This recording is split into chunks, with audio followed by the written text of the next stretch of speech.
High all government job aspirants, welcome to my YouTube channel gen studies for government jobs. তো আজকে আমরা discuss করছি railway group D এবং NTPC CBT 2 পরীক্ষা special GK class number 51। এর আগে total আমরা 50 ক্লাস ডিসকাস করেছি। আগের 50 ক্লাস যারা দেখোনি অবশ্যই দেখে নেবে, এই ভিডিও ডেসক্রিপশনে আমি প্লেলিস্ট দিয়ে রেখেছি। এখানে আমরা রিসেন্টলি তোমাদের যে এনটিপিসি সিবিটি 1 পরীক্ষা হয়েছে তার প্রত্যেকটা শিফট ডিসকাস করছি। আজকে আমরা 60 নাম্বার সেট ডিসকাস করছি।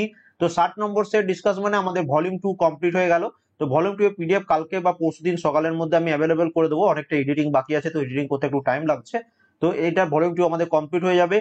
এবং আমাদের মেইন টেলিগ্রাম চ্যানেল জবস কে একাডেমি প্রত্যেকে জয়েন করে নেবে। সমস্ত রকম নোটিফিকেশন, আপডেট, পিডিএফ, এই ক্লাসগুলো লিঙ্ক সমস্ত কিছু এখান থেকে পেয়ে যাবে। তাছাড়া টার্গেট রেলওয়ে গ্রুপ ডি এই গ্রুপটা জয়েন করবে। এখানে আমি তোমাদের গ্রুপ ডি রিলেটেড অনেক ফ্রি পিডিএফ পোস্ট করেছি এবং আরো অনেক পিডিএফ পোস্ট করা হবে। এছাড়া আমাদের ফেসবুক পেজ, ফেসবুক গ্রুপ রয়েছে, চাইলে তোমরা জয়েন করে নিতে পারো। তোমাদের জন্য 3টে স্টাডি মেটেরিয়াল রয়েছে এখন পর্যন্ত। তো 129 নম্বর মক টেস্ট থেকে 188 নম্বর মক টেস্টে 3000 জিকে, 3000 প্রিভিয়াস ইয়ার জেনারেল সায়েন্সের কোশ্চেন। এটা গ্রুপ ডি পরীক্ষার জন্য খুব খুব ইম্পর্টেন্ট। এবং 1200টি এনটিপিসি ভলিউম 1 এর কোশ্চেন। এবং আজকেরটা কমপ্লিট হয়ে গেলে আমাদের ভলিউম 2 কমপ্লিট হয়ে যাবে। এগুলো পিডিএফ হোয়াটসঅ্যাপের মাধ্যমে বাই করতে চাইলে এই নম্বরে মেসেজ করবে, অথবা ভিডিও ডেসক্রিপশনে ডাইরেক্ট বাই লিংক আছে, সেখান থেকেও বাই করে নিতে পারো। প্রথম প্রশ্ন দেখো আমাদের কি বলেছে, যে নিচের কোন জোড়াটি মুঘল শাসকের অধীনে ভারত ভ্রমণকারী বিদেশি পর্যটকের সম্পর্কে সঠিক। মানে বাঁদিকে ঔরঙ্গজেব, শাহজাহান, জাহাঙ্গীর, আকবর রয়েছে, তার আমলে নিম্নোক্ত কোন ব্যক্তি, ডান সাইডে যে নামগুলো রয়েছে, তারা সঠিকভাবে মানে তার সময় এসেছিল সেটা জানতে চেয়েছে। এখানে আমাদের অ্যান্সার হয়ে যাচ্ছে ঔরঙ্গজেবের সময় এসেছিলেন মানুচি। বাকি সবগুলো কিন্তু ভুল রয়েছে। এখানে মনে রাখবে জাহাঙ্গীরের আমলে এসেছিলেন William Hawkins, sir Thomas Roe. Next চলে আসি, ইসরো একটি আনম্যান টেস্ট বেড RLVTD এর পুরো নাম কি? তো ইসরোর একটি আনম্যান্ড টেস্ট বেড RLVTD, তো এই RLVTD এর ফুল ফর্ম কি তোমাদের কাছে জানতে চেয়েছে। তো এখানে আমাদের অ্যান্সার হয়ে যাবে reusable satellite launch vehicle technology demonstrator. তো অপশন বি হবে আমাদের এখানে সঠিক অ্যান্সার। তো এটা খুব সুন্দর একটা স্ট্যান্ডার্ড কোশ্চেন। নেক্সট চলে আসি পরবর্তী প্রশ্ন। এবং এর সাথে আরেকটা তোমাদের আগে কোন একটা শিফটে এসেছিল যে ADSL এর ফুল ফর্ম কি বলো। তো ADSL এর ফুল ফর্ম হচ্ছে asymmetrical digital subscriber line. Kyoto protocol কোন দেশে প্রযোজ্য নয়? নিম্নোক্ত কোন দেশে কিয়োটো প্রোটোকল প্রযোজ্য নয় বলেছে। তো কিয়োটো প্রোটোকল এটা USA বা আমেরিকাতে প্রযোজ্য নয়। এখানে মনে রাখবে যে কিয়োটো প্রোটোকল হলো বহুরাষ্ট্রীয় আন্তর্জাতিক চুক্তি, যা এই চুক্তিতে স্বাক্ষরকারী রাষ্ট্রগুলোকে গ্রিন হাউস গ্যাস নির্গমন হ্রাসের জন্য দায়বদ্ধ করে। এখানে মনে রাখবে 1997 সালে 11ই ডিসেম্বর জাপানের কিয়োটো শহরে এই চুক্তি প্রথম গৃহীত হয় এবং 2005 সালে 16ই ফেব্রুয়ারি এটি কার্যকরী হয়। এর সাথে মনে রাখবে বর্তমানে 192টি এর মেম্বার কান্ট্রি রয়েছে এবং এই চুক্তির মাধ্যমে জলবায়ু পরিবর্তনের উপর ক্ষতিকর প্রভাব না ফেলতে পারার মতো বায়ুমণ্ডলীয় গ্রিন হাউস গ্যাসের পরিমাণ কমে আনা the United Nations framework convention on climate চেঞ্জের সবাই গৃহীত লক্ষ্যমাত্রাগুলিকে পূরণ করার কথা বলা হয়েছে। নেক্সট চলে আসি পরবর্তী প্রশ্ন, আন্দামান নিকোবর দ্বীপপুঞ্জের স্ল্যাশ অ্যান্ড বার্ন কৃষি পদ্ধতি কি নামে পরিচিত? দেখো এইটা আমি অনেকদিন আগে এক্সট্রা ডিটেলস একটা করিয়েছিলাম, তোমাদের ভলিউম 1 এর পিডিএফ এ পেয়ে যাবে, দেখবে যে স্ল্যাশ অ্যান্ড বার্ন এটা বিভিন্ন জায়গায় কি বলা হয়। তো মনে রাখবে আন্দামান দ্বীপপুঞ্জে এটাকে বলা হয় দীপা। অপশন ডি হচ্ছে এখানে এটা সঠিক অ্যান্সার। এবার মনে রাখবে এই যে ভারতের স্ল্যাশ অ্যান্ড বার্ন ফার্মিং বলা হয়, তো এটা দেখো আসাম, মেঘালয়, মিজোরাম এবং নাগাল্যান্ড এই জায়গায় এটা ঝুম নামে পরিচিত। ঝুম শিফটিভ কাল্টিভেশন, সেটাই হচ্ছে slash and burn farming. Next তোমাকে মনে রাখতে মণিপুরে এটা পামলু নামে পরিচিত। দীপা নামে পরিচিত হচ্ছে ছত্তিশগড় এবং আন্দামান নিকোবর দ্বীপপুঞ্জ, যেটা এই কোশ্চেনের অ্যান্সার। তারপরে দেখো বেওয়ার বা দহিয়া নামে পরিচিত হচ্ছে এটা মধ্যপ্রদেশে। পডু বা পেন্ডা নামে পরিচিত হচ্ছে অন্ধ্রপ্রদেশে। পামাদাবি বা কোমান বা ব্রিঙ্গা এটা নামে পরিচিত হচ্ছে উড়িষ্যা রাজ্যে। কুমারা নামে পরিচিত হচ্ছে পশ্চিমঘাটে। ভালরে বা ওয়াল্ট্রে এই নামে পরিচিত হচ্ছে দক্ষিণ পূর্ব রাজস্থানে। কি নামে এটা পরিচিত হচ্ছে হিমালয় বেল্ট। এবার দেখো কুরুয়া নামে পরিচিত হচ্ছে ঝাড়খণ্ডে। তো এগুলো সব মনে রাখবে বিভিন্ন জায়গায় এসে। আগে যে তখন তোমাদের এক্সট্রা ডিটেলসে করিয়েছিলাম তখন আলাদা কোশ্চেন ছিল, এখানে আবার আলাদা কোশ্চেন যে দীপাটা কোথায় পরিচিত। এবার পরীক্ষা চলে আসতে পারে যে বলো পডু বা পেন্ডা কোন রাজ্যে স্ল্যাশ অ্যান্ড বার্মিং কে বলা হয়, তো এটা পড়বে। ভারত সরকারের প্রথম পঞ্চবার্ষিকী পরিকল্পনা যার ভিত্তিতে তৈরি হয়েছে সেটা হলো কি? তো ফার্স্ট 5 ইয়ার প্ল্যান কোন মডেল অনুসারে? তো এটা আমরা প্রত্যেকে জানি রিপিটেড প্রশ্ন, হ্যাডার ডোমার মডেল। অপশন সি হচ্ছে এখানে এটা সঠিক অ্যান্সার। দেখো, প্রথম পঞ্চবার্ষিকী পরিকল্পনা 1951 সালে চালু করা হয়েছিল, যা মূলত প্রাইমারি সেক্টর মানে হচ্ছে কৃষি ক্ষেত্রের উপর দৃষ্টি নিবদ্ধ করেছিল। এবং মনে রাখবে এই যে প্রথম পঞ্চবার্ষিকী পরিকল্পনা কয়েকটি পরিবর্তন সহ হ্যারড ডোমার মডেল উপর ভিত্তি করে হয়েছিল। তো 1951 থেকে 1956 পর্যন্ত প্রথম পঞ্চবার্ষিকী পরিকল্পনা, এখানে কৃষিকাজের উপর জোর দেওয়া হয়েছিল এবং এটা হ্যারড ডোমার মডেল উপর ভিত্তি করে তৈরি হয়েছিল। নেক্সট চলে আসি, দেখো ড্যাশের নামে চায়নাম্যান বোলিং স্টাইল নামকরণ করা হয়েছে। তো কি অ্যান্সার হবে কার নামে? তো এটা একটা নতুন টাইপের প্রশ্ন। তো একজন চীনা বংশোদ্ভূত ওয়েস্ট ইন্ডিজ বোলারের নামে চায়নাম্যান বোলিং স্টাইলের নামকরণ করা হয়েছে। তো অপশন এ হবে এখানে আমাদের সঠিক অ্যান্সার। সম্প্রতি এপ্রিল 2019-এ কোন ব্যাংক অন্য দুটি ব্যাংকের সাথে যুক্ত হয়ে ভারতের তৃতীয় বৃহত্তম ব্যাংকে পরিণত হয়েছে? তো এটা তখনকার ব্যাংক যেহেতু মার্জ হচ্ছিল, তো এখান থেকে প্রচুর প্রশ্ন আসছে, তো এবারও কিন্তু তোমাদের আসতে পারে।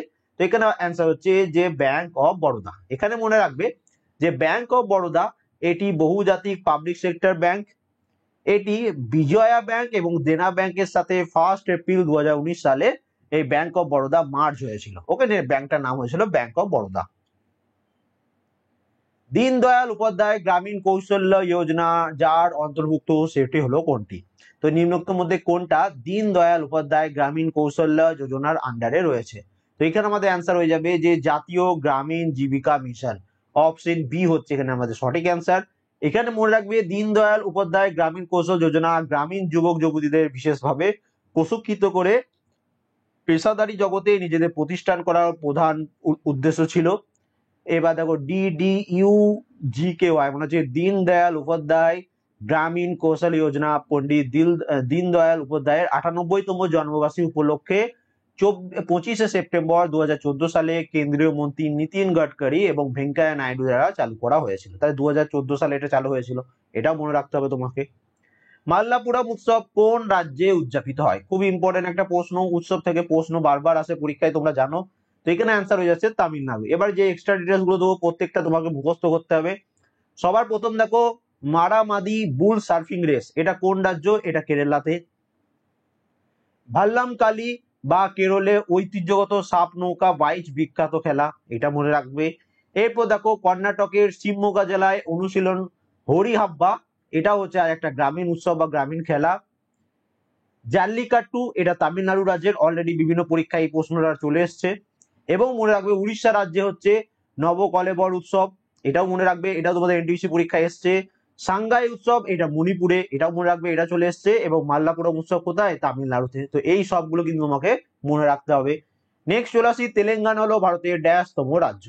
তো এখানে সবার কনফিউজ হতে পারে। তো তেলেঙ্গানা যখন নতুন রাজ্য হয়েছিল 2014 সালে, তখন কততম হয়েছিল? তখন হয়েছিল 29তম। ওকে, কিন্তু মনে রাখবে বর্তমানে ভারতের রাজ্য কতগুলো আছে? 28টি রাজ্য। কারণ কি, জম্মু অ্যান্ড কাশ্মীর এর আগে আমাদের রাজ্য ছিল, এটা ভেঙে এখন দুটি কেন্দ্রশাসিত অঞ্চলে ভাগ হয়ে গেছে। তো সেই জন্য আমাদের রাজ্য এখন 28টা বর্তমানে, কিন্তু যখন তেলেঙ্গানা রাজ্যটা হয়েছিল তখন সেটা 29তম রাজ্য হয়েছিল। অফিসিয়াল অ্যান্সার কিন্তু 29তমই রয়েছে। তো মনে রাখবে যে 2014 সালে 2 জুন অন্ধ্রপ্রদেশের পুনর্গঠন আইন অনুসারে অন্ধ্রপ্রদেশ রাজ্যের উত্তর পশ্চিমাঞ্চলে 10টি জেলা নিয়ে তেলেঙ্গানা রাজ্য গঠিত হয়। কে চন্দ্রশেখর রাও তিনি হলেন তেলেঙ্গানার প্রথম মুখ্যমন্ত্রী। তো এটাও তোমাদের পরীক্ষায় আসতে পারে যে তেলেঙ্গানার প্রথম মুখ্যমন্ত্রী কে, বলো। নেক্সট চলে আসি, ট্রাকিয়া হলো মানব শরীরের ড্যাশ তন্ত্রের অংশ। তো ট্রাকিয়া আমাদের শরীরের কোথায় রয়েছে? তো এই আরেকবার বলে দিই, সকালবেলায় তোমাদের যে 3000 জেনারেল সায়েন্সের ক্লাস হয়, সেই ক্লাসগুলো অলরেডি 50+ ক্লাস হয়ে গেছে। যারা দেখোনি সেই প্লে লিস্টটাই ভিডিও ডেসক্রিপশনে দেওয়া আছে, সেখান থেকে এগুলো করতে পারো। অথবা এগুলো পিডিএফ অ্যাভেলেবেল আছে, ভিডিও ডেসক্রিপশনে লিঙ্ক আছে, সেখান থেকেও পড়তে পারো। মোট কথা, গ্রুপ ডি পরীক্ষা যখন দিতে হবে, তোমার এই জেনারেল সায়েন্সের প্রশ্নগুলো যেন তোমার সব কমপ্লিট থাকে। এখানে এটা অ্যান্সার হয়ে যাচ্ছে শ্বসন। অপশন এ হচ্ছে এখানে এটা সঠিক অ্যান্সার। মনে রাখবে যে শারীরবৃত্তীয় প্রক্রিয়ায় দেহ কর্তৃক গৃহীত খাদ্য অক্সিজেন সহযোগে জারিত হয়ে তাপ ও স্থিতিশক্তি উৎপন্ন করে তাকে শ্বসন বলে। আর যে তন্ত্রের মাধ্যমে শাসন কার্য সম্পন্ন হয় তাকে শ্বসন তন্ত্র বলা হয়। শ্বসনের সাথে জড়িত অঙ্গসমূহ হচ্ছে নাসারন্ধ্র, গলবিল, ল্যারিংস, ট্রাকিয়া যেটা প্রশ্নের অ্যান্সার, ব্রাঙ্কাস, ব্রাঙ্কিউল, অ্যালভিওলাই, ফুসফুস কে শ্বাসনিক অঙ্গ বলা হয়। তো ট্রাকিয়া কার সাথে সম্পর্কিত? এটা একটা শ্বসন অঙ্গ। নেক্সট চলে আসি, জিপিআরএস এর ফুল ফর্ম কি, বলো। জিপিআরএস ফুল ফর্ম হলো কি? তো জিপিআরএস এর ফুল ফর্ম হচ্ছে general packet radio service, option D হচ্ছে আমাদের এখানে সঠিক অ্যান্সার। জেপিইজির ফুল ফর্ম হচ্ছে joint photographic expert group, NTPC পরীক্ষায় এসছে। এমপিজির ফুল ফর্ম হচ্ছে মুভিং পিকচার এক্সপার্ট গ্রুপ, এটাও তোমাদের এনটিপিসি পরীক্ষায় এসছে। ইউআরএল এর ফুল ফর্ম হচ্ছে ইউনিফর্ম রিসোর্স লোকেটার, এটাও তোমাদের এনটিপিসি পরীক্ষায় এসেছে। ভারতের রাষ্ট্রপতি ড্যাশ গোষ্ঠীর 2 জন সদস্যকে লোকসভায় মনোনীত করেন। তো মনে রাখবে এটা কিন্তু এখন রদ হয়ে গেছে, কিন্তু তবুও এখান থেকে প্রশ্ন আসছে। তো ভারতের রাষ্ট্রপতি টোটাল 2 জন অ্যাংলো ইন্ডিয়ানকে আমাদের লোকসভায় মনোনীত করতে পারতেন। তো এখানে এটা একটু এক্সট্রা ডিটেলস দেখে নাও। 1952 সাল থেকে 2020 সালের মধ্যে অ্যাংলো ইন্ডিয়ান সম্প্রদায়ের সদস্যদের জন্য ভারতের সংসদের নিম্নকক্ষ মানে হচ্ছে লোকসভায় 2টি আসন সংরক্ষিত ছিল। এই 2 সদস্যকে ভারত সরকারের পরামর্শে ভারতের রাষ্ট্রপতি মনোনীত করতেন। জানুয়ারি 2020-এ ভারতের সংসদ এবং রাজ্য আইনসভাগুলিতে অ্যাংলো ইন্ডিয়ান সংরক্ষিত আসনগুলি 2019-এর 126তম সাংবিধানিক সংশোধনী বিল দ্বারা বন্ধ করে দেওয়া হয়, যখন 104তম সংবিধান সংশোধনী আইন 2019 হিসাবে প্রণীত হয়েছিল। তো এটা এখন রদ হয়ে গেছে। তো প্রশ্ন আসছে, তোমার জেনে রাখা উচিত, তো জেনে রাখবে। নেক্সট চলে আসি 2019 সালের এপ্রিল মাসে নাবার্ডে ভারত সরকারের শেয়ার ড্যাশ বেড়েছে।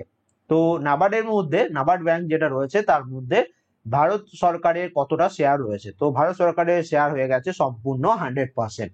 তো এখানে মনে রাখবে যে আরবিআই সে কি করেছে, নাবার্ড এবং এনএইচবি তে 20 কোটি এবং 1450 কোটি 26শে ফেব্রুয়ারি 2019-এ এবং 19শে মার্চ 2019-এ যথাক্রমে তার সম্পূর্ণ অংশদায়িত্ব বদল করেছে। মানে আরবিআই তার যে মেম্বার ছিল, নাবার্ডের মধ্যে তার অংশদায়িত্ব ছিল, এনএইচবির মধ্যেও তার অংশদায়িত্ব ছিল। তো সেটা যথাক্রমে এত এত কোটি টাকার দ্বারা এবং এত এত তারিখে তারা সেই অংশদায়িত্ব চেঞ্জ করেছে, মানে অন্য কাউকে দিয়েছে। কাকে দিয়েছে? ভারত সরকারকে। তো এই জন্য ভারত সরকার এখন উভয় আর্থিক প্রতিষ্ঠানের 100% অংশদায়িত্ব অধিকারী রয়েছে। নেক্সট চলে আসি, দেখো সিডিএমএ ফুল ফর্ম হলো কি? তো ফুল ফর্ম রিলেটেড প্রশ্ন একটা সেটি 2-3টে করে চলে আসছে। তো সিডিএমএ ফুল ফর্ম হচ্ছে code division multiple access, option A হচ্ছে আমাদের এখানে সঠিক অ্যান্সার। নিম্নলিখিত পিএসইউ গুলির মধ্যে কোনটির যৌথ উদ্যোগে ওটিপিসি তৈরি হয়েছে? তো বলো, নিম্নোক্ত কোন পিএসইউ পাবলিক সেক্টর আন্ডারটেকিং গুলির মধ্যে কোনটির যৌথ উদ্যোগে ওটিপিসি? তো এটা হচ্ছে ওএনজিসির যৌথ উদ্যোগে এটা হয়েছে। তো মনে রাখবে ওএনজিসি ত্রিপুরা পাওয়ার কোম্পানি, এটাই হচ্ছে ওটিপিসির ফুল ফর্ম। তুলার তন্তুগুলিকে বীজ থেকে পৃথক করার প্রক্রিয়াকে কি বলা হয়? বলো, কোশ্চেনের স্ট্যান্ডার্ড খুব সুন্দর। তো এখানে আমাদের অ্যান্সার কি হয়ে যাচ্ছে? এটাকে বলা হয় জিনিং, অপশন এ হচ্ছে এখানে এটা সঠিক অ্যান্সার। এখানে মনে রাখবে কার্ডিং কাকে বলছে, অপশন বি তে যে কার্ডিং রয়েছে। তো কার্ডিং একটি শব্দ যা ক্রেডিট কার্ড পাচার মানে যে ক্রেডিট কার্ড ট্রাফিকিং এবং আনঅথরাইজ বা অঅনুমোদিত ব্যবহারকে বর্ণনা করছে। নেক্সট চলে আসি 2019 সালের লোকসভা নির্বাচনে ভারতের মুখ্য নির্বাচন কমিশনার কে ছিলেন? তো কোশ্চেনের স্ট্যান্ডার্ড কিন্তু খুব খুব সুন্দর। তো বলো কি অ্যান্সার হবে? 2019 সালে যে লোকসভা ইলেকশন হয়েছিল সেখানে ভারতের চিফ ইলেকশন কমিশনার কে ছিলেন? তো সুনীল আরোরা ছিলেন, অপশন বি হচ্ছে এটা অ্যান্সার। এবং মনে রাখবে আজকের ডেট পর্যন্ত যে 30শে মে 2022 অনুযায়ী রাজীব কুমার হলেন ভারতের 25তম মুখ্য নির্বাচন কমিশনার। এই মে 2022-এ কিন্তু আমাদের চিফ ইলেকশন কমিশনার চেঞ্জ হয়েছে। আই হোপ তোমরা সবাই পড়েছো, দেখবে একটা তোমাদের একটা পিডিএফ দিয়েছিলাম টেলিগ্রামে যে লেটেস্ট অ্যাপয়েন্টমেন্ট, তো সেখানে আমি এটা পড়িয়ে দিয়েছিলাম, তো সেটা অবশ্যই মনে রাখবে। নেক্সট চলে আসি, দেখো ভারতীয় সংবিধানের একটি শক্তিশালী কেন্দ্র পরিচালিত যুক্তরাষ্ট্র মানে হচ্ছে concept of federation with strong centre, এই ধারণাটি কোন দেশের সংবিধান থেকে নেওয়া হয়েছে? খুব ইম্পর্টেন্ট। তো এটা নেওয়া হয়েছে তোমার কানাডার সংবিধান থেকে, অপশন এ হচ্ছে এটা সঠিক অ্যান্সার। তো কানাডার সংবিধান থেকে কি কি নেওয়া হয়েছে? সবার প্রথম একটি শক্তিশালী কেন্দ্র পরিচালিত যুক্তরাষ্ট্র মানে concept of federation with strong centre. Second যেটা নেওয়া হয়েছে যে কেন্দ্রের রেসিডুয়ারি পাওয়ারে ন্যস্ত থাকবে কেন্দ্রের হাতে। থার্ড যেটা হচ্ছে কেন্দ্র কর্তৃক রাজ্যের গভর্নর নিয়োগ। এবং ফোর্থ হচ্ছে যে সুপ্রিম কোর্টের উপদেষ্টার এখতিয়ার মানে হচ্ছে অ্যাডভাইসারি জুডিকেশন, এই সবগুলো নেওয়া হয়েছে কানাডার সংবিধান থেকে। তো এই চারটেই তোমাকে মুখস্থ করতে হবে, ঘুরিয়ে ফিরিয়ে কোনো না কোনো পরীক্ষা এগুলো এসেছে এবং আরো আসবে। বিশ্ব বন্যপ্রাণী তহবিল বা ওয়ার্ল্ড ওয়াইল্ড লাইফ ফান্ড এর লোগো হলো একটি ড্যাশ। তো এগুলোর লোগোতে কোনটি ছবি রয়েছে? তো এখানে আমাদের অ্যান্সার হয়ে যাবে জায়ান্ট পান্ডা, অপশন বি হচ্ছে এখানে এটা সঠিক অ্যান্সার। তো world wild life fund INC হলো একটি আন্তর্জাতিক বেসরকারি সংস্থা যা 1961 খ্রিস্টাব্দে প্রতিষ্ঠিত হয়েছে। এর হেডকোয়ার্টারটা খুব ইম্পর্টেন্ট। তো তো এর হেডকোয়ার্টার হচ্ছে গ্ল্যান্ড ভর্ড সুইজারল্যান্ড। তো এখানে রয়েছে এদের হেডকোয়ার্টার। জায়ান্ট পান্ডা হলো বিশ্ব বন্যপ্রাণী তহবিলের লোগোতে সমস্ত বিপন্ন প্রজাতির প্রতীক হিসাবে বৈশিষ্ট্যযুক্ত প্রাণী, যা তাদের উচ্চের পরিসর এবং প্রাকৃতিক পরিবেশের অনুমতি দিলে উন্নতি করতে সক্ষম হবে। 1 GB সমান কত? 1 GB সমান কত? এবার আমরা সাধারণত 1024 পড়ে থাকি, কিন্তু এখানে 1024 অপশনে নেই, তো এখানে আমাদের কি অ্যান্সার হবে? 1000 মেগাবাইট। 1 GB সমান হয়ে থাকে 1000 মেগাবাইট। তো মনে রাখবে 1 GB সমান 1000 মেগাবাইট হয়ে থাকে যখন এটা ডেসিমেল ফরম্যাটে থাকে, এবং মনে রাখবে যখন 1 GB সমান 1024 MB হয় যখন এটা বাইনারি ফর্মে থাকে। তো দুটোই তোমাকে পরীক্ষার জন্য কিন্তু মনে রাখতে হবে, নাহলে কিন্তু কনফিউজ হয়ে যাবে। নেক্সট চলে আসি, পলাশির যুদ্ধ হয়েছিল ইস্ট ইন্ডিয়া কোম্পানি এবং ড্যাশের মধ্যে। তো এটা আমরা প্রত্যেকে জানি, পলাশি যুদ্ধ হয়েছিল বাংলার নবাব সিরাজউদ্দৌলা এবং ইস্ট ইন্ডিয়া কোম্পানির মধ্যে। তো এখানে একটু ডিটেলস দেখে নেবো যে বাংলার শেষ স্বাধীন নবাব সিরাজউদ্দৌলা এবং তার ফরাসি মিত্রদের বিরুদ্ধে ব্রিটিশ ইস্ট ইন্ডিয়া কোম্পানির পলাশি নামক স্থানে যে যুদ্ধ সংঘটিত হয়েছিল সেটা পলাশি যুদ্ধ নামে পরিচিত। 1757 সালে 23শে জুন তারিখে এই যুদ্ধ সংঘটিত হয়। এই যুদ্ধে সিরাজউদ্দৌলা পরাজিত হয়েছিলেন এবং ভারতে ইংরেজ শাসনের প্রতিষ্ঠার পথ সূচিত হয়েছিল। আন্তর্জাতিক যোগাযোগ উন্নয়নের লক্ষ্যে ড্যাশ সালে আন্তর্জাতিক টেলিকমিউনিকেশন ইউনিয়ন স্থাপিত হয়। তো এটাও একটা স্ট্যান্ডার্ড প্রশ্ন। তো এখানে আমাদের অ্যান্সার হয়ে যাবে 1865 সালে। অপশন এ হচ্ছে এখানে এটা সঠিক অ্যান্সার, যে আন্তর্জাতিক টেলিযোগাযোগ ইউনিয়ন টেলিযোগাযোগের ক্ষেত্রে বিভিন্ন রকম মান নির্ধারণের কাজ করে থাকে। এর সদর দপ্তর হচ্ছে সুইজারল্যান্ডের জেনেভাতে। 17 মে 1865 সালে ফ্রান্সের প্যারিসের আন্তর্জাতিক টেলিগ্রাফ ইউনিয়ন নামে এটি কাজ শুরু করে। মিউরিয়েটিক অ্যাসিডের বিজ্ঞানসম্মত নাম। তো বিভিন্ন অ্যাসিডের যে বিভিন্ন ধরনের নাম রয়েছে সেগুলো অবশ্যই একটু দেখে নেবে, তাদের সংকেত কি সেটাও একটু দেখে নেবে। তো এখানে আমাদের অ্যান্সার হয়ে যাচ্ছে যে মিউরিয়েটিক অ্যাসিডের বিজ্ঞানসম্মত নাম হলো হাইড্রোক্লোরিক অ্যাসিড। অপশন সি হচ্ছে এখানে এটা সঠিক অ্যান্সার। এখানে মনে রাখবে হাইড্রোক্লোরিক অ্যাসিড বা মিউরিয়েটিক অ্যাসিড এক প্রকার অজৈব অম্ল যার রাসায়নিক সংকেত হচ্ছে HCl। এটি জলে দ্রবণীয় এবং জলে সম্পূর্ণরূপে আয়নিত হয়। এবং মনে রাখবে সালফিউরিক অ্যাসিড এটা অয়েল অফ ভিট্রিয়াল নামে অভিহিত বা পরিচিত, এটাও মনে রাখবে। 1 এপ্রিল 2019-এ ভারতের পোলার স্যাটেলাইট লঞ্চ ভেহিকেল মানে হচ্ছে PSLV C-45 সফলভাবে উৎক্ষেপণ করেছে নিম্নোক্ত কোনটিকে? তো এটা হচ্ছে অ্যান্সার হচ্ছে এমিস্যাট। অপশন বি হচ্ছে এখানে এটা সঠিক অ্যান্সার। তো এমিস্যাট 1 2019-এ উৎক্ষেপণ করা হয়েছিল। এটি একটি ভারতীয় পুনরুদ্ধার উপগ্রহ বা reconnaissance satellite. Defence research and development organisation মানে হচ্ছে DRDOর প্রকল্প কৌটিল্যের আন্ডারে এটা তোমাদের লঞ্চ করা হয়েছিল। সাইন ফাংশনের ডোমেন হলো কি? তো সাইন ফাংশনের ডোমেন হচ্ছে মনে রাখবে হচ্ছে আর। অপশন ডি হচ্ছে এখানে এটার সঠিক অ্যান্সার। সাধারণত সৌরকোষের অর্ধ পরিবাহী হিসাবে ব্যবহৃত হয় নিম্নোক্ত কোনটি? তো আমরা সাধারণত অপশনে তো আমাদের সিলিকন থাকে, তো এখানে কিন্তু সিলিকন অপশনে নাই, সিলিকন এক জায়গাতে আছে, সেটা কিন্তু জিঙ্কের সাথে রয়েছে। তো এইটা তোমাদের অ্যান্সার হবে না। অ্যান্সার কি হয়ে যাবে? এখানে আমাদের অ্যান্সার হচ্ছে GaAs। GaAs কি? তো মনে রাখবে GaAs হচ্ছে গ্যালিয়াম আর্সেনাইড। তো মনে রাখবে silicon, germanium, cadmium sulphide, gallium arsenide এগুলো সব হচ্ছে অর্ধপরিবাহী। এবং মনে রাখবে এই যে গ্যালিয়াম আর্সেনাইড এটা উচ্চ দক্ষ সৌরকোষের জন্য ব্যবহৃত হয়। সিলিকনের জায়গায় এটাও অনেক সময় ব্যবহৃত হয়, মেনলি সিলিকন হয়, শুধু সিলিকন, কিন্তু এখানে গ্যালিয়াম আর্সেনাইড তোমাদের অ্যান্সার হচ্ছে, কারণ শুধু সিলিকন অপশনে তোমাদের নেই। এবং অফিসিয়াল অ্যান্সার কিন্তু তোমাদের কিন্তু অপশন বি কে অ্যান্সার দিয়েছে। নেক্সট চলে আসি, নিম্নলিখিত গুলির মধ্যে কোনটি ভারতের সাংবিধানিক অংশ নয়? এগুলোর মধ্যে কোনটা ভারতের সাংবিধানিক অংশ নয়? তো সেখানে আমাদের অ্যান্সার হয়ে যাচ্ছে কেন্দ্রীয় তথ্য কমিশন বা সেন্ট্রাল ইনফরমেশন কমিশন। জলবায়ু পরিবর্তনের বিষয়টি তুলে ধরে প্রথম কোন দেশ জলের নিচে ক্যাবিনেট মিটিং এর আয়োজন করেছিল? বলো কি অ্যান্সার হবে? তো এখানে আমাদের অ্যান্সার হয়েছে অপশন এ মালদ্বীপ। মনে রাখবে যে মালদ্বীপ প্রজাতন্ত্র ভারত মহাসাগরের একটি দ্বীপ দেশ যার গড় উচ্চতা হচ্ছে সমুদ্রপৃষ্ঠ থেকে 7 ফুট।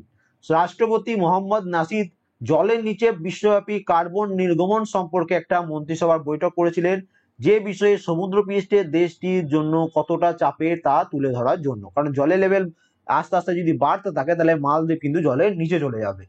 নেক্সট চলে আসি, দেখো নিম্নলিখিত কোন কোষাণুকে কোষের সুসাইডাল ব্যাগ বা আত্মঘাতী থলি বলা হয়? বলে দাও। খুবই সহজ প্রশ্ন, তোমাদের গ্রুপ ডি পরীক্ষাতেও এই প্রশ্নটা রিপিট হয়েছিল এগুলো সব তোমাদের টিসিএস এর প্রশ্ন, যে কোনো টিসিএস এর প্রিভিয়াস এর প্রশ্ন পড়লেই দেখবে প্রশ্নগুলো কমন পেয়ে যাবে। এসএসসি সিজিএল সিএইচএসএল যে পরীক্ষা হয় সেগুলো কিন্তু টিসিএস নেয়, তো সেগুলো তোমরা পড়তে পারো। এখানে এটা অ্যান্সার কি হয়েছে, লাইসোজোম, অপশন বি হচ্ছে আমাদের এখানে সঠিক অ্যান্সার। মনে রাখবে মাইটোকন্ড্রিয়াকে কোষে শক্তি উৎপাদন কেন্দ্র বা পাওয়ার হাউস বলা হয়। স্প্রিং তুলা একটি যন্ত্র যা সাধারণ বস্তুর উপর ক্রিয়াশীল ড্যাশ মাপতে ব্যবহৃত হয়। প্রশ্নটা ভালোভাবে বুঝবে তারপর অ্যান্সার করবে। স্প্রিং তুলা হচ্ছে একটি যন্ত্র যা সাধারণ বস্তুর উপর ক্রিয়াশীল ড্যাশ মাপতে ব্যবহৃত, তো এখানে অ্যান্সার হয়ে যাবে ক্রিয়াশীল বল পরিমাপ করতে ব্যবহৃত হয়। এখানে মনে রাখবে যে স্প্রিং তোলা বস্তুর ওজন পরিমাপ করে, আমরা জানি ওজনের ইউনিট কি হচ্ছে নিউটন। তো এখানে মনে রাখবে স্প্রিং তোলা বস্তুর উপর ক্রিয়াশীল বল, এখানে বলেই দিয়েছে বস্তুর উপর ক্রিয়াশীল কোনটা পরিমাপ করতে ব্যবহৃত, তো বল, এখানে বল পরিমাপ করতে ব্যবহৃত। বলের ইউনিট কি, বলের ইউনিট হচ্ছে তোমাদের নিউটন। তো প্রশ্নটাকে তোমাকে ঘুরিয়ে দিয়েছে যাতে তুমি ভুল অ্যান্সার করে চলে আসো।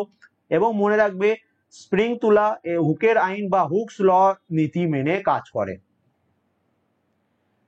ট্রিপস চুক্তির মাধ্যমে ভারতের যে জিনিসটি প্রথম জিওগ্রাফিক ইন্ডিকেটর দ্বারা বিশেষিত হয় সেটি হলো কোনটি, তো ভারতের প্রথম জিআই ট্যাগ পেয়েছে কোনটা, তো এটা সিম্পল কোশ্চেন ঘুরিয়ে দিয়েছে তোমাদের। তো এটা আমরা প্রত্যেকে জানি যে দার্জিলিং চা এটাকে প্রথম জিআই ট্যাগ দিয়েছে। তো জিআই মানে হচ্ছে জিওগ্রাফিক্যাল ইন্ডিকেটর বা geographic indicator has been defined under Article 22(1) of the WTO, মানে হচ্ছে ওয়ার্ল্ড ট্রেড অর্গানাইজেশনের আর্টিকেল 22(1) এর আন্ডারে এই যে trade related aspect of intellectual property rights TRIPS এটা রয়েছে।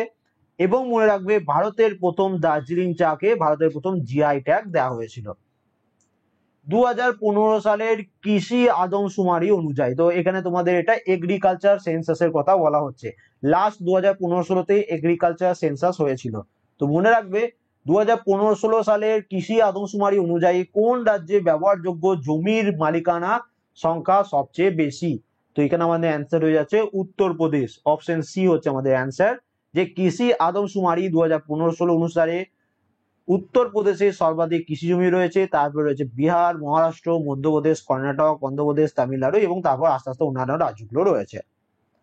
যে দুটি দেশের মধ্যে আন্তর্জাতিক সীমারেখার নাম হলো র্যাডক্লিফ লাইন, সেই দুটি দেশ হলো কোনটি, তো র্যাডক্লিফ লাইন কোন দুটি দেশ, তো এটা মনে রাখবে ভারত এবং পাকিস্তান। এখানে মনে রাখবে যে ডুরান্ড লাইন হচ্ছে পাকিস্তান আফগানিস্তান, র্যাডক্লিফ লাইন হচ্ছে ভারত পাকিস্তান, ম্যাকমোহন লাইন হচ্ছে ভারত এবং চীন, ম্যানারহেম লাইন হচ্ছে রাশিয়া এবং ফিনল্যান্ড, হিন্ডেনবার্গ লাইন হচ্ছে জার্মানি ও পোল্যান্ড, সাতেল আরব হচ্ছে ইরাক ও ইরান, 3 বিঘা করিডর এটা হচ্ছে ভারত ও বাংলাদেশ, লাইন অফ কন্ট্রোল এটা হচ্ছে ভারত ও পাকিস্তান, 49তম প্যারালাল হচ্ছে ইউএসএ এবং কানাডা, 24তম প্যারালাল হচ্ছে ভারত এবং পাকিস্তান।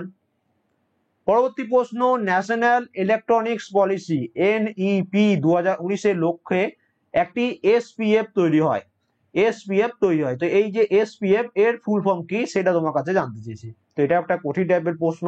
অ্যান্সার হচ্ছে কি sovereign patent fund, option D হচ্ছে এখানে এটার সঠিক অ্যান্সার। এখানে মনে রাখবে এনআইএফ, এটা তোমাদের আগে কোনো একটা পরীক্ষা এসেছিল এনটিপিসি কোনো একটা শিফটে, তো এখানে করিয়ে দিচ্ছি electronic numerical integrator and computer. ADSL এটা হচ্ছে অ্যাসিমেট্রিক্যাল ডিজিটাল সাবস্ক্রাইবার লাইন, তো এগুলো অলরেডি এসছে, তো একবার রিভিশন করিয়ে দিলাম। ভারতের কোন রাজ্যে সবচেয়ে বড় ইউরেনিয়াম ভান্ডার রয়েছে, বা ইউরেনিয়াম কোন রাজ্যে সবচেয়ে বেশি পাওয়া যায়, 1 নম্বর র্যাঙ্কে কোন রাজ্য রয়েছে, অন্ধ্রপ্রদেশ, তো অপশন সি হচ্ছে এখানে এটা সঠিক অ্যান্সার। দেখো কফি উৎপাদনে প্রথম হচ্ছে কর্ণাটক, সয়াবিন উৎপাদনে প্রথম রাজ্য হচ্ছে মধ্যপ্রদেশ, এবং তার সাথে তামা উৎপাদনের প্রথম রাজ্য হচ্ছে মধ্যপ্রদেশ, বক্সাইট এবং হেমাটাইটের 1 নম্বর রাজ্য হচ্ছে উড়িষ্যা, এবং সবচেয়ে বড় ইউরেনিয়াম ভান্ডার রয়েছে কোথায়, অন্ধ্রপ্রদেশে। তো এগুলো আস্তে আস্তে এক্সট্রা ডিটেলস আমাদের অ্যাড হতে চললো। বিখ্যাত কোণার্কের সূর্য মন্দির কার গুণকীর্তি, বা কোণার্কের সূর্য মন্দির কে নির্মাণ করেন, তো কোণার্কের সূর্য মন্দির আমরা প্রত্যেকে জানি রাজা প্রথম নরসিংহ দেব এস্টাবলিশ করেছিলেন বা প্রতিষ্ঠা করেছিলেন। তো কোণার্কের সূর্য মন্দির 1300 শতাব্দীর নির্মিত, ভারতের উড়িষ্যা রাজ্যের পুরী রাজ্যের কোণার্ক শহরে অবস্থিত। এটি পূর্ব গঙ্গ রাজবংশের প্রথম নরসিংহদেব এটি নির্মাণ করেছিলেন। ব্রাহ্ম সমাজের প্রথম প্রধানাচার্য ছিলেন কে, তো ব্রাহ্ম সমাজের প্রথম প্রধানাচার্য ছিলেন রাজা রামমোহন রায়। তো ব্রাহ্ম সমাজ বা ব্রাহ্ম সমাজ 19 শতকে স্থাপিত একটি সামাজিক ও ধর্মীয় আন্দোলন, যা বাংলার পুনর্জাগরণের পুরোধা হিসেবে পরিচিত। কলকাতায় 20 আগস্ট 1828 সালে হিন্দু ধর্ম সংস্কারক রাজা রামমোহন রায় এবং তার বন্ধুবর্গ মিলে এক সার্বজনীন উপাসনার মাধ্যম ব্রাহ্ম সমাজ শুরু করেন। তাদের উপাস্য ছিল নিরাকার ব্রাহ্ম, তাই থেকে নিজেদের ধর্মের নাম রাখেন ব্রাহ্ম। নেক্সট চলে আসি পরবর্তী প্রশ্ন, উইকিলিজের সহ প্রতিষ্ঠাতা জুলিয়াস অ্যাঞ্জেলেস কোন দেশের কম্পিউটার প্রোগ্রামার ছিলেন? সবার প্রথম তোমাদের বিভিন্ন পরীক্ষায় যেটা আসে উইকিলিজের প্রতিষ্ঠাতাকে বা সহ প্রতিষ্ঠাতাকে, তো এখানে বলছে তার সহ প্রতিষ্ঠাতা হলেন জুলিয়ান অ্যাঞ্জেলস। তিনি কোন দেশের কম্পিউটার প্রোগ্রামার? তো তিনি হলেন অস্ট্রেলিয়ার। অপশন বি হচ্ছে এখানে এটার সঠিক অ্যান্সার। নিম্নলিখিত ব্যক্তিদের মধ্যে কে প্রথম আজাদ হিন্দ ফৌজের ধারণা পোষণ করে? তো এই প্রশ্নটা একটা কনফিউজিং প্রশ্ন, বিভিন্ন পরীক্ষায় বিভিন্ন রকম অ্যান্সার দিয়ে দেয়। তো এটার কোনো আমি এক্সট্রা ডিটেলস রাখিনি, অফিসিয়াল অ্যান্সার কিতে যেটা দেওয়া আছে যে মোহন সিং। তো ক্যাপ্টেন মোহন সিং তিনি প্রথম আজাদ হিন্দ ফৌজের ধারণা পোষণ করেছিলেন। তো আমি অফিসিয়াল অ্যান্সার কিটা রেখে দিয়েছি, কারণ কোথাও তোমার মোহন সিং থাকে, কোথাও রাসবিহারী বসু থাকে, খুবই কনফিউজিং একটা প্রশ্ন। বিংশ শতাব্দীর প্রথম দশকে কোন স্থানটিকে ভারতীয় জাতীয়তাবাদের স্নায়ু কেন্দ্র হিসেবে বিবেচনা করা হয়? তো এটা হচ্ছে আমাদের বাংলা। অপশন সি হচ্ছে এখানে এটা সঠিক অ্যান্সার, যে ভারতীয় জাতীয়তাবাদের শক্তিশালী হয়ে ওঠে বিংশ শতাব্দীর প্রথম দশকের গোড়ার দিকে বাংলা ছিল ভারতীয় জাতীয়তাবাদের স্নায়ু কেন্দ্র। তো টোটাল আজকে 41 কোশ্চেন ছিল, আউট অফ 41 কার কত স্কোর হয়েছে অবশ্যই কমেন্ট করে জানিও। ভিডিওটা ভালো লাগলে অবশ্যই লাইক করে দিও, চ্যানেলে নতুন তাহলে সাবস্ক্রাইব করে নিও, বন্ধুর সাথে অবশ্যই শেয়ার করে দিও। এবং এই যে পিডিএফ গুলো অ্যাভেলেবেল হচ্ছে প্রত্যেকটা তোমাদের রেলওয়ে পরীক্ষার্থী হয়ে থাকলে তোমাদের কমপ্লিট করতেই হবে। প্রত্যেকটার ভিডিও প্লেলিস্ট এই ভিডিও ডেসক্রিপশনে পেয়ে যাবে, পিডিএফ লিঙ্কও ভিডিও ডেসক্রিপশনে পেয়ে যাবে। হোয়াটসঅ্যাপের মাধ্যমে পিডিএফ বাই করতে চাইলে এই নাম্বারে মেসেজ করতে পারো। ভলিউম 1 এর সাথে সাথে আজকে আমাদের ভলিউম 2 ও কমপ্লিট হয়ে গেল। তো কাল কি পরশুর মধ্যে আমি পুরোটা এডিট করে পিডিএফ অ্যাভেলেবেল করে দেবো। তোমাদের 12 তারিখ থেকে তোমাদের পরীক্ষা শুরু হচ্ছে, তো হাতে তোমাদের 12 দিন এখনো টাইম আছে, তো সেদিন ভালো তোমাদের রিভিশন হয়ে যাবে। And thank you for watching.